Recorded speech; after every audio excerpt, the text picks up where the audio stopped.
السلام عليكم. أنا دكتور حسيني، صيدلي إكلينيكي، وده كلام صيدلي. النهاردة في تاني حلقة من نذاكر سوا.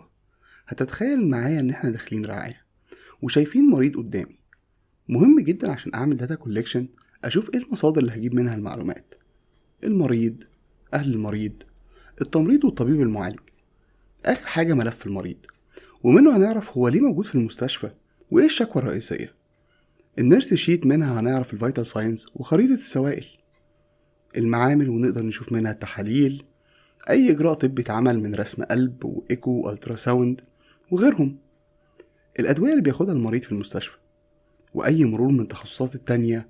مثلا لو مريض رعاية يحتاج مرور تخصص قلب، مهم إنك تعرف إيه التخصصات اللي مرت على الحالة ورأيهم إيه. طبعا بيختلف من مستشفى للتانية، بس المعلومة لازم تكون موجودة. ممكن تكون موجودة بشكل مختلف. تاني حاجة هعملها هخلي التشيك ليست قدامي في جنب: فاست هاج، باي ميديان. ودلوقتي هشوف العيان، أعرف اسمه ورقم السرير والرقم الطبي، لأن مهم جدا تبقى البيانات اللي بتجمعها تبقى عن المريض الصح، وتشوف سبب دخوله المستشفى. كده في خلال ثواني عرفت معلومات أساسية. وهنا نبدأ الشغل. أول حاجة تشوف العيان قاعد إزاي على السرير، هل هو واعي ولا غير واعي، موجود على جهاز تنفس صناعي، متوصل بأي وصلة وبقالها قد إيه. وهنتكلم على الوصلات في فيديو تاني إن شاء الله.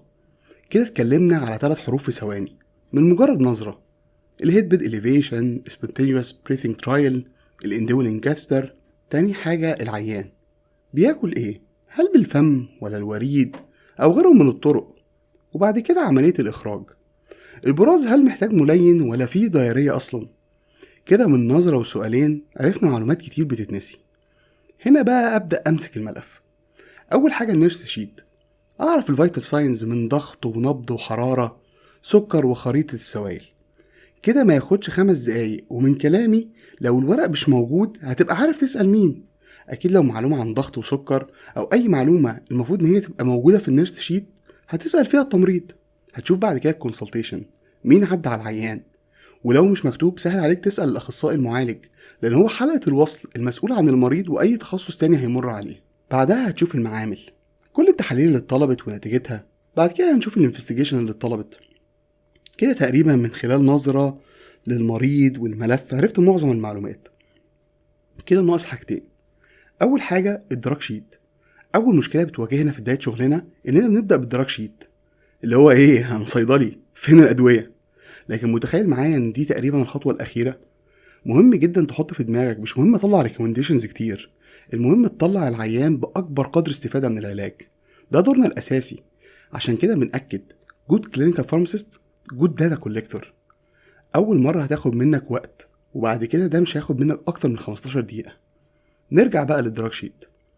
هنا مهم وانت بتقراه يبقى عندك إجابات عن الأسئلة دي: هل العيان محتاج مسكن ولا لأ؟ والمدة قد إيه؟ ولو على جهاز تنفس أو أجيتيتد هل في سيديشن موجود لده ولا لأ؟ وهنا بقى نتكلم عن أهم سؤالين: هل العيان معرض للجلطات؟ وبعرفها باستخدام سكورز هنتكلم عليها في فيديو تاني بالتفصيل إن شاء الله. ساعتها أقدر أكد هل العيان فعلا محتاج علاج وقائي ولا لأ. وتاني حاجة مهمة، هل المريض معرض لستريس ألسر ومحتاج بروفيلاكسس ولا لأ. لأن يا فرحتي العيان خد العلاج لكل الأمراض وفجأة تكون ألسر ولقينا فيه براز مدمم ومحتاج منظار، وقصة طويلة أقدر أمنحها من الأول.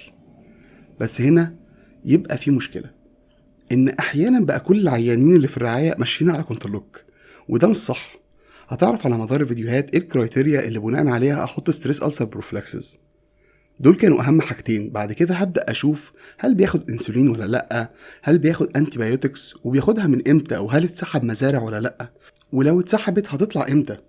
دي اسئلة ما ينفعش ما تسألهاش وما تطلعش اجابات ليها. بعد كده تبدأ تشوف الادوية اللي كان بياخدها في البيت، واي انديكيشن لكل ميديكيشن بياخده، وهيقف امتى. مثلا دواء زي المغنيسيوم في حالات الهايبومغنيزيميا بيكون من 2 ل3 ايام هتفضل تستخدمه. فلما تيجي انت وزميلك بعد 3 ايام يبقى في اجابه هل محتاجين مغنيسيوم ولا لا. وكل ده هنعرفه اكتر من فيديو الالكترولايت ان شاء الله.